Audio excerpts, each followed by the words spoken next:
Sawang-sawa na ako sa mga manggagamit, puro kabig, mga ganid, manloloko, mapanglamang mga taong walang modo, di makontento, mga puro abusado. Sawang-sawa na ako sa mga manggagamit, puro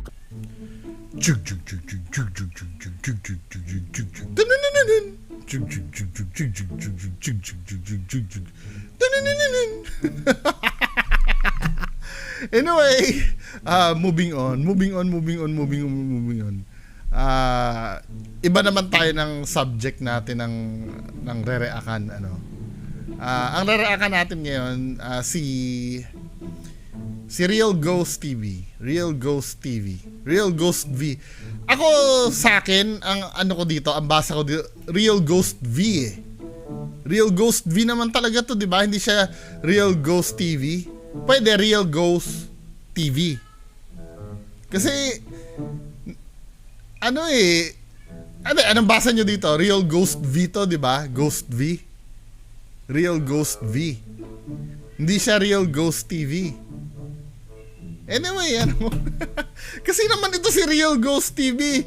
Hindi mo hiniwala yung yung TV. Dapat Real Ghost, may T, tapos TV. Duda ko typo to. Typo tong ginawa niya. Anyway, pagpatuloy natin reaction video kay Real Ghost V. Diba? Ang title ng video, nandito si Kuya Red, ganun. Nagpakita sa amin ang isang kaluluwa ng may-ari ng bahay, ang pangit ng muka. So, kaluluwa na pangit ang muka, I-play natin to, mga men. Yung niya, hindi niya, namaga talaga yung niya sa time na yon. Nilagyan pa nga ng yung mga dahon. Para lang after 1.5 to... Ano yung sinasabi ni Kuya Red? Yan mga idol, no? So ito na Yung intro pa. Mamamangha kayo dito sa bahay na to kasi ito si Real Ghost V. Pag nagsasalita to, hindi mo alam kung natatawa siya or Di ba? May vibe siya ng pagkakomedyante, napaka-creepy at ang daming elemento. So ngayon kasama ko ngayon si Kuya Red Adventure, yan. Yan mga idol, no? So ito na naman po ang yung lingkod, si Kuya Red. Yan, so galing kami dito ni Donsky. Kaya lang napansin namin na si Donsky tinulak kasi yun. Tapos yung niya, hindi niya namaga talaga yung niya sa time na yon. Nilagyan pa nga ng yung mga dahon. Para lang after 1.5 2 days tsaka pa daw siya nakakalakad ng maayos.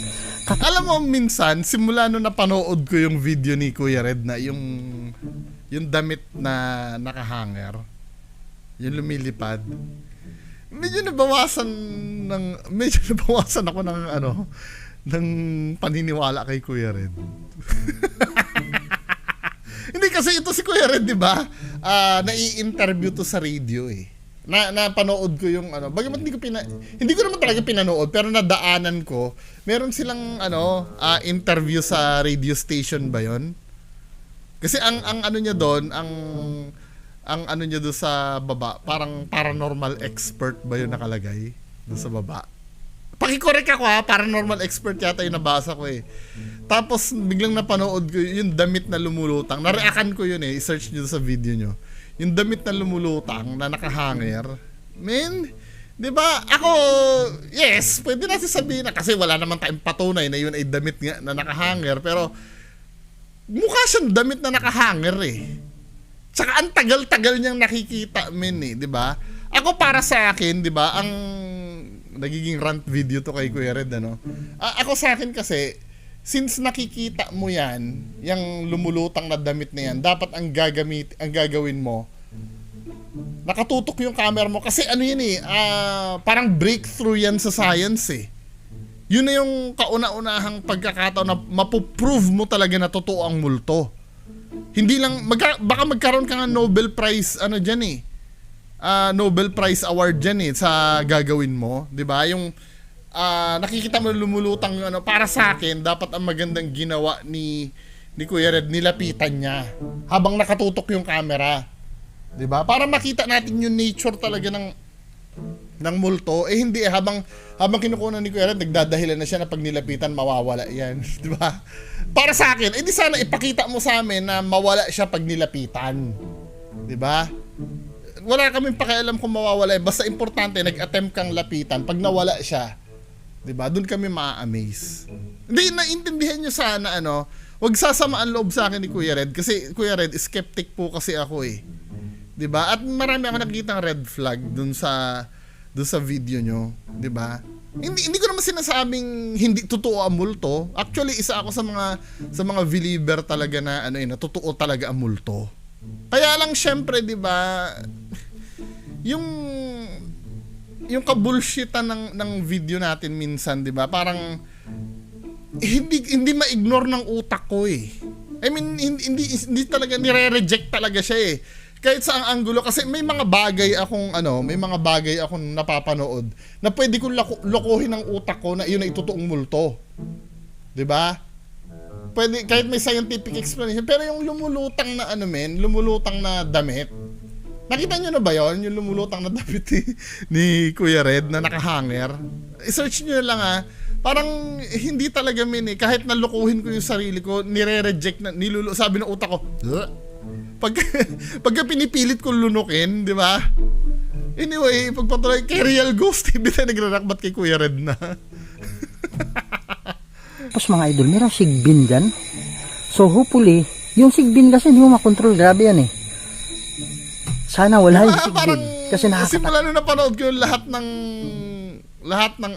ng sinasabi na ni Kuya Red ngayon. I'm so sorry, no offense po, no? Parang puro kaberberohan na anong natatanggap ng isip ko. Takot yung sigbin. Wala akong pangontra kasi dyan, sa totoo lang. Okay, so mga idol, kasama ko ngayon, no, si Real Ghost TV. Wait. Paano mo nasabi na may pangontra ka sa sigbin? 'Di ba ang sigbin part ng cryptozoology yan eh. I mean, mapapag-aralan mo sa cryptozoology. When you say cryptozoology, ito yung mga nilalang na literal na hayop to. Hindi siya spiritual eh. Alam ba, katulad ng Bigfoot sa Amerika, Loch Ness Monster. Ano pa ba yung mga part ng cryptozoology na kasi ito mga to, ito yung sinasabi natin na uri ng creature na hindi pa nakikita. Hindi sila spiritual. Pero ba't mo sasabi may pangontra ka sa sigbin? Let's say, halimbawa, sinusugod ka ng leon, lalapain ka. Pwede mo bang sabihin may pangontra ka sa leon? Kasi hayop ang leon eh. Ang sigbin hayop din eh. Pero hindi siya spiritual. Hindi siya katulad ng ng aswang. 'Di ba? Part siya ng cryptozoology. Alam niyo yung chupacabra sa Mexico? 'Di ba? Hayop 'yon talaga, kaya lang hindi pa siya nadidiscover ng science. Naiintindihan niyo ba ibig ko sabihin pagka cryptozoology? Ano ba yung mga hayop sa cryptozoology? 'Di ba? Kasi ba't mo may pangontra sa sigbin? Bakit mo kokontrahin ang sigbin? Ano ba yan? Spiritual ba yan? Maintindihan ko kung halimbawa pangontra sa aswang. Kasi ang aswang may puspos ng demonyo yan eh, 'di ba? Pangontra sa engkanto. Kasi nga mga elemento 'yun. Pero yung pangontra, ang sigbin kasi normal na hayop 'yun eh. Kaya lang hindi pa lang talaga siya na-discover ng parang I hope you get what I mean, mga men, ha. 'Di ba? Hindi siya katulad ng kapre ng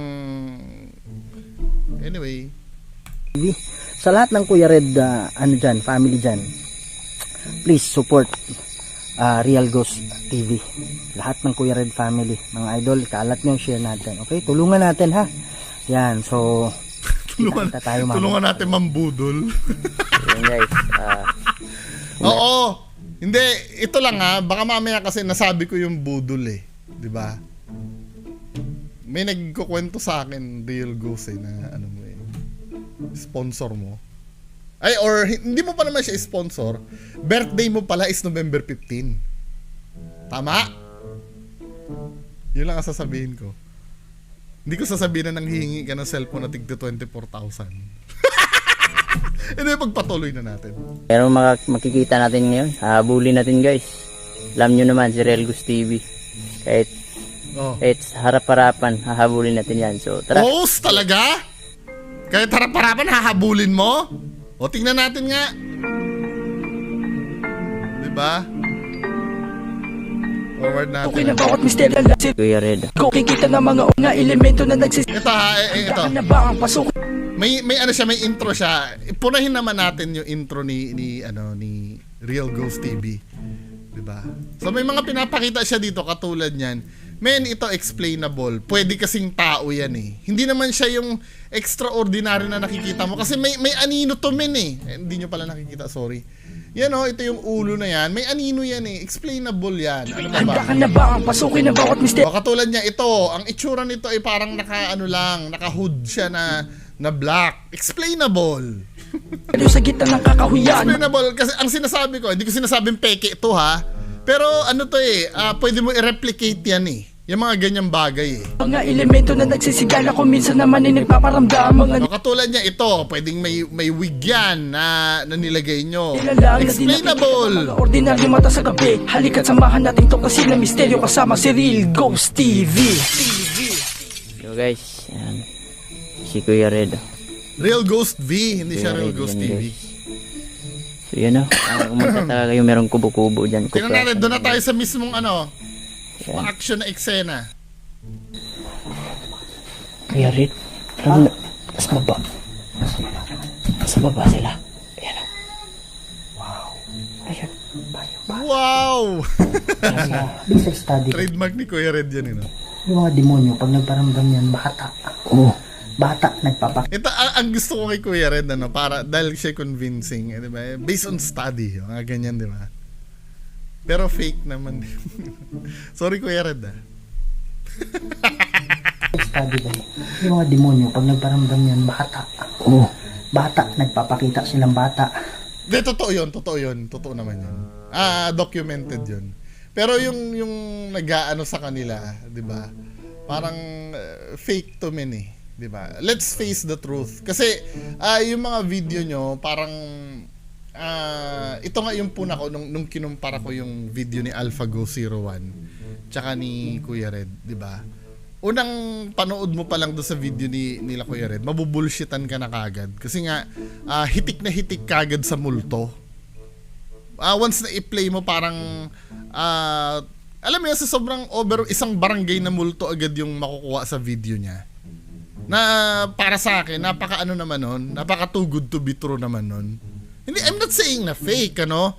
Pero yung mga professional ghost hunter halos umetbak ng bato na para may marinig lang na kaluskos o footstep man lang or na boses man lang na ganon. Pero itong mga to, ang dali-dali nilang hindi, ano ba yan? Talagang talent ba talaga yan? Or may katangian ba talaga ang tao na ganyan na nalapitin sila sa ganyan? Na pag sila yung nag-iimbestiga, jump pack yung yung video nila. 'Di ba? Minsan mapapaisip kami ganun ba talaga? Or bakit hindi mo gawin ng live yan? Halimbawa, ganun talaga si Kuya Red ay makapangyarihan na talagang every time na nag-i-investigate siya ay madaming multo na lumalapit sa kanya. 'Di ba? Wala naman tayong scientific basis doon. Pero for the sake of discussion, tatanggapin ko na 'yon. Na ganun talaga si Kuya Red. May katangian siya. Bakit hindi ka mag-live? Pag mag-iimbestiga ka. Pag nagte-teleport yung mga white lady na binibidyohan mo, bakit hindi mo i-live? Bakit kailangan uploaded video? 'Di ba? Siguro pagka halimbawa na videohan ni Kuya Red ng live 'yon, na nagte-teleport yung mga white lady, isa na ako sa believer ni Kuya Red. Sinusumpa ako. 'Di ba? Pero titingnan ko pa rin kung may explanation. Kung wala talaga, live siya live. Katulad nung ginagawa, ito for the very very very very very very very first time sa buhay ko na nagre-react ako bilang react na mga ghost hunter. Isa lang talaga ang kino-considered ko legit, si Ma'am Diwata at yung video ni Ma'am Diwata. 'Di ba? Na ang tinutukoy ko si Ma'am Diwata, syempre si Ma'am Diwata itself, 'di ba? Pwede kasing halimbawa, di ko naman sinasabing peke sila. Pwede at some point mameke sila. Pero yung video na pinareakan nila sa akin, ako para sa akin no doubt pwede kung mabibigyan niyo ng explanation. Pero ako hindi ako maka-come up ng explanation dun eh. Yung may biglang tumakbo, naalala niyo 'yon? I-search niyo yung video ko nangyari kay Ma'am Diwata at hiwagang Ma'am Diwata ng Hiwaga at Karunungan. Asawa ni Sir Hiwaga at Karunungan. Yung video niya na yon, yun ang pinaka-gem talaga sa lahat ng pagre-react ko. Nakita ko talagang hindi ganun katulad nito, mga solid object yung mga multo nito eh. Yun talaga hindi mo ang bilis niya kasi tapos wala pang sound. 'Di ba? Hanapin niya yung video na yun. Nagbuboses bata para maging kampante ka kasi bata yung nakita mo eh. Pero demonyo yan. Kung walang protection prayer pare, pumasok na sa anib na yan. Grabe yung balahibo ko. Ang gusto ko ng tulungan. Yung nagpakita dito, pwede bang lumitaw ka? Ang pangit ng mukha niya, bro. Parang ano, bro? Ano yan? Kalabira ng lahat, bro. Ano nga yung mata niya? Yung mata niya, alam mo yung butas? Butas yung mata niya. Butas yung mata niya, baka kasi Shopee mask yun.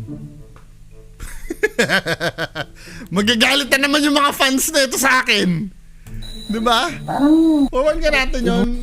Saan ba Ang yun? lamig ako, bro. Aura nila dito. Pakita. Hindi natin nagpakita na yun. Lip, bro. Umibit siya dyan, bro. Nakita ko dito, bro. ano na ba tayo? Maghahabulan na lang ba tayo? Di ba nakita ito last time? Ito maybe sa video ni Real Ghost TV. May halimbawa may pinapanood ako diyan may mga gumagalaw na upuan, may gumagalaw na mga kung ano-anong object, 'di ba? Na hindi ko mahanapan ng explanation. 'Di ba? Yes, unexplainable. Kasi may video siyang gano'n, yung nasa bahay, tapos nagsasara bigla. Then to be fair naman sa kanya, sinusugod naman talaga niya. 'Di ba? Tapos wala makita. I can't explain it, pero hindi ako naniniwala agad-agad. Pero hindi ko ma-explain yon. Pero halimbawa, ginagawa nila dito, biglang may nakita akong mali na isa. Lahat ng credibility ng isang video na to bagsak na para sa akin. 'Di ba? May pamimeki namin Ganun ako mag-analyze, hindi ko na ininitpick. Halimbawa, may lumutang na diyan may lumutang na upuan. Syempre, hindi ko maipaliwanag kung paano lumutang na upuan. Tapos biglang may makikita ako Shopee mask na sumisilip. Para sa akin, damay na yung lumulutang na upuan na doon na hindi ko ma-explain na sa akin, fake na rin yun. 'Di ba? Kasi nagawa mo na manloko doon sa isang part So, kung kung isa-summarize mo, talagang buong video mo panluloko na. 'Di ba? Maybe yung let's say yung umiiyak-iyak na yun, hindi ko ma-explain yun, 'di ba? Alam ka naman magsama sila ng bata diyan. 'Di ba? Pero who knows? Bro, sa labas bro. Diba? Mas umilip, bro. Umilip siya dyan, bro. Nakita ko dito, bro. Yun lang. Oo. Inoff ko yung, flashlight. Butas na. Parang nagsisink yung Sa baba na yung lalakad. 'Di ba? Yung mga tumutunog na ganyan. kahit saan merong maglalakad sa labas. Yung kayo ni Dongski dito, ganito ba? Nito rin. Grabe, intense bro. Ano pa, may nagsarapan ito. Grabe. Tutukan tayo sa labas, Gusto yan sila maglaro, bro. Hindi kasi sila makala. Gusto ko na makita yung nyo.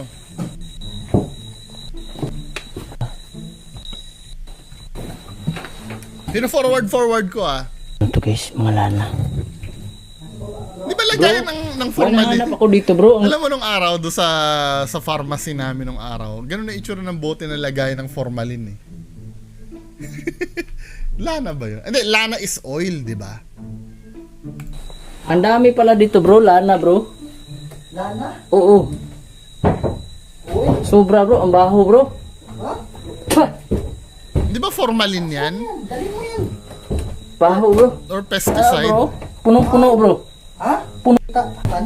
Forward na natin, nonsense yan Puno-puno, bro. Oh, may laman talaga, bro. May ritual yan, may yan. Bro, may laman dito, bro. Grabe ang baho, bro. Kuya Red naman, may nakita lang, biglang may ritual na agad. Lapitan mo dito, bro. Simutin mo. Alam mo, napapansin ko sa mga paranormal, sa mga ghost hunter na nire-react ako madalas. Parang tuwing na lang may nakikita, lagi na lang may meaning sa kanila. Sa totoo lang, hindi ba pwedeng yan ay random lang na naipatong dyan? Bakit may ritual na ba agad? Purkit nalagay dyan? I mean, 'Di ba? Wala na ba tayong ibang explanation na pwede ibigay diyan na yan ay pesticide lang na naiwan diyan ng dating may-ari ng bahay or formalin yan na nandiyan na, 'di ba? Hindi agad parang kasi nangyayari sa atin biglang pag may nakita tayo may ritual yan. 'Di ba? Parang men, 'di ba? Lahat na lang ba sa iyo ay kababalaghan na lang lahat? Oh my God. Forward natin nga. Ano yan? May laman pa bro. Ayan oh. May laman yung... Hindi ko... Oo, 'di ba?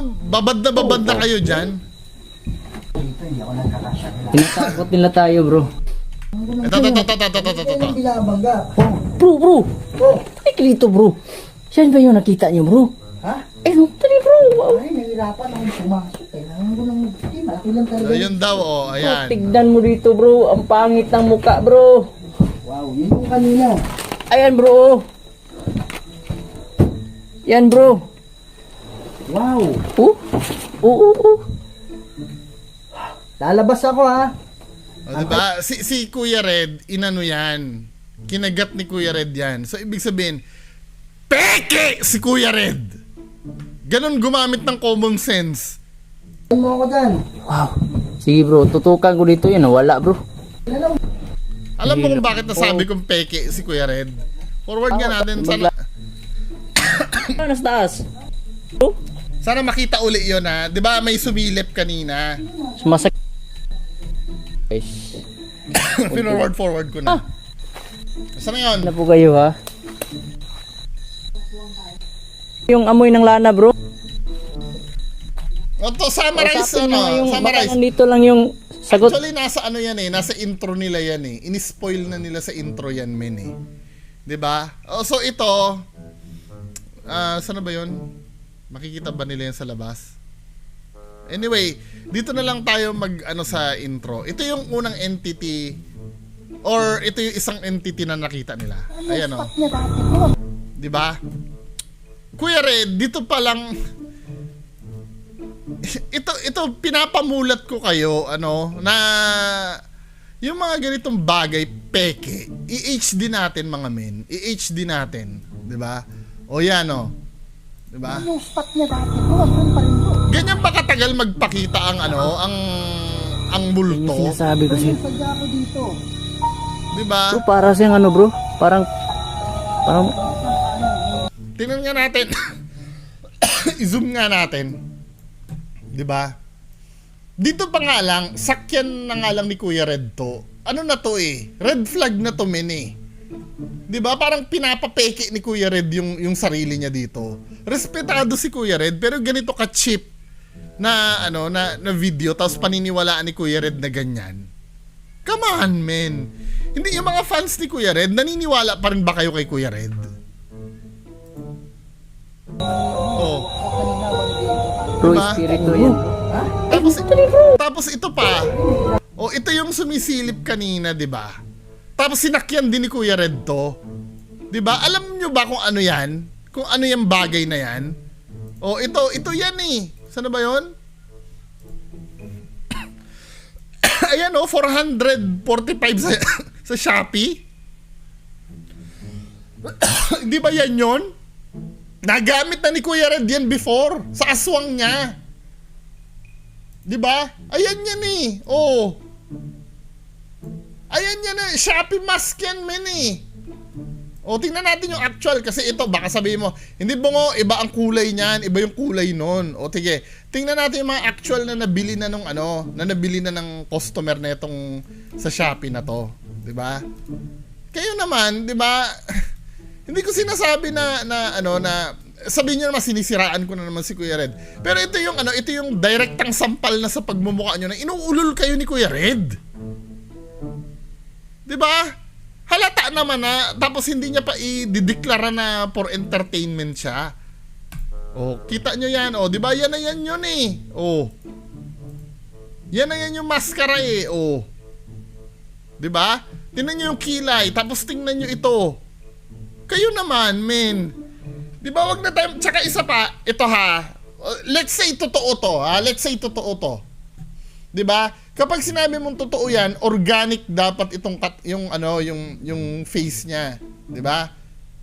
Play natin ha. Kung totoo yan, gumagalaw-galaw dapat ang kilay niyan. Or at least yung tenga niyan gumaganon-ganon. Hindi, solid yan men eh. Maskara yan eh. Oh. Tignan mo rin. Tama yung leeg niya, hindi nga makita yung leeg niyan eh. Kasi nga, kamay lang yan na ginaganon-ganon. Diba? Ngitang mukha, bro. Tapos sasabihin yung mata daw parang butas. Eh butas, maskara kasi talaga yan. Tinan mo itsura dito ng hindi nakasuot. Diba? Butas din talaga yung mata niyan.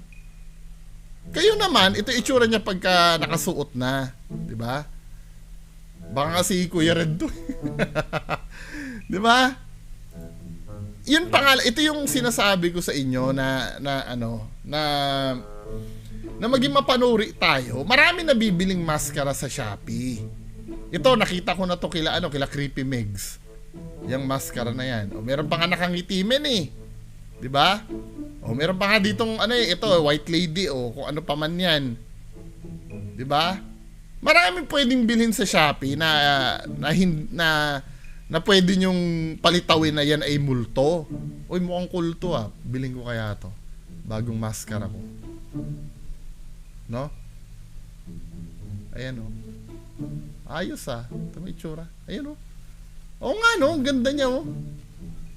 Biling ko pala to. Nabubuka kaya yung bibig niya. 'Di ba? Anyway, ano yung actual, tingnan ko ang actual na itsura. Ilan na ba yung bumili nito? Walang pinapakita. Anyway, ito na yan men eh. Kung organic yan, nakikita mo man lang sana yung kilay gumagalaw. Gumagalaw yung kilay. Or yung tenga man lang, nagwi-wiggle na ganun. Kasi organic sa katawan niya yun eh. 'Di ba? Yun na nga lang ang patunay. Ito, gusto kong pairalin nyo yung common sense nyo. Napatunayan natin na galing Shopee yung maskara. 'Di ba? Napatunayan natin na yun ay maskara lamang. 'Di ba? Undeniably, maskara. Kasi may katulad eh. Huwag nyo ikakatwiran sa akin yung bobong katwiran ni Beams Ghost TV na, ano ba yung sinabi ni Beams Ghost TV before? Na, kaya po nagkaroon ng ganyang itsura, hinango po talaga sa totoong demonyo. 'Di ba? So, ibig sabihin may standard na itsura ang demonyo na pinagtularan. Yes, may point nga naman yun. Halimbawa, gagawa ako ng maskarang kabayo. Kasi yung maskarang kabayo na hinango sa totoong kabayo na nakikita natin. Yung gumawa ba ng maskara na to, ibig mo sabihin may nakikita na siyang demonyo. Kaya hinango niya sa itsura ng demonyo. Nakaparehong-kapareho nung pinapakita nila nila Kuya Red. Hindi ba kayo nag-iisip na ito dahil fake to at sinakyan ni Kuya Red, di fake na rin si Kuya Red. 'Di ba? Matibay na ebidensya na yan eh. Kailan pa ba natin lulukuhin ang sarili natin na sila Kuya Red ay totoo? Ito naman kasi sila Kuya Red, hindi pa magsabi na entertainment lang yung ginagawa nila. 'Di ba? Din tayo nagkakanda, gulo-gulo men eh. Laki ng problema ko sa buhay, no? Pero 'di ba? Tapos ang nangyari pagka nireakan ko, objective naman yung ginawa ko. 'Di ba? Nakita nyo naman, nakaparehas nung maskara sa Shopee, tapos aawayin nyo ako. Sasabihin nyo, naninira ako. Paano naninira yun? Objective nga na nakita natin, nakamukhang kamukha nung sa Shopee. 'Di ba ako pwedeng gumawa ng conclusion doon? Na dahil nakikita ko sa Shopee yung maskara, ibig sabihin peke. Oh. At kung peke yung demonyo nila, sinakyan ni Kuya Red, di peke din si Kuya Red. Diba? Anyway, bahala kayo anong tingin nyo dyan. Maraming salamat po. Diba? Bye-bye. Tama na mas marami ng mulat. Iba ba peking bako, tama na ang pagbubuhat. Ilang beses mang patawarin